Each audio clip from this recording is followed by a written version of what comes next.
Cassie, a while ago we had Oscar, he was one of our first technical directors, and he came with the German concept of football. But German football has evolved since then. German football has made use of other expertise. They've got coaches like Pep Guardiola who came there to Bayern Munich, and they've learned. The Germans are people that don't sit on a concept. They always look to evolve and to improve and to perfect. We've used a concept that is 40 years old, basically, and we haven't changed it. So our syllabus is still the Austrian syllabus that he brought 30 years ago.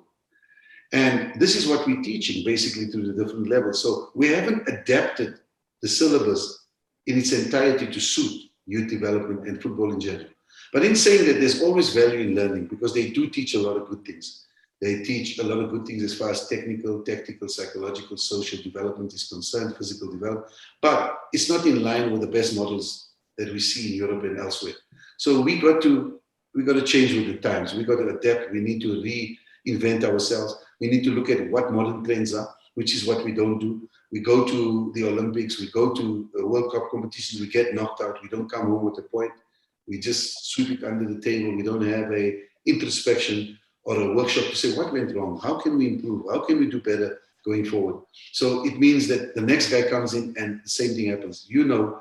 It's been like this for decades now, where we go to these tournaments, we come back, and we don't share what we've learned at these tournaments. We don't have like a boss barad and sit with the coaches and say, look, these are the trends that we need to improve on. You guys at grassroots, you need to make sure that your players are better in 1v1 situation. They can't head the ball properly. You need to ensure that they learn to head the ball properly. We need to introduce different aspects of heading. To give you, just before I forget, something I learned in Brazil. Kids, when they start playing football, they don't head the ball, they head a balloon, they head a plastic ball. And the reason is simple, because you don't want to traumatize those kids when the ball hits them on the eye, etc. And we in South Africa are very weak in heading the ball. Often you find a player right in front of goal count. It's because that first experience was the most traumatic. We don't teach them the fundamental skills, and we don't teach them in the correct way.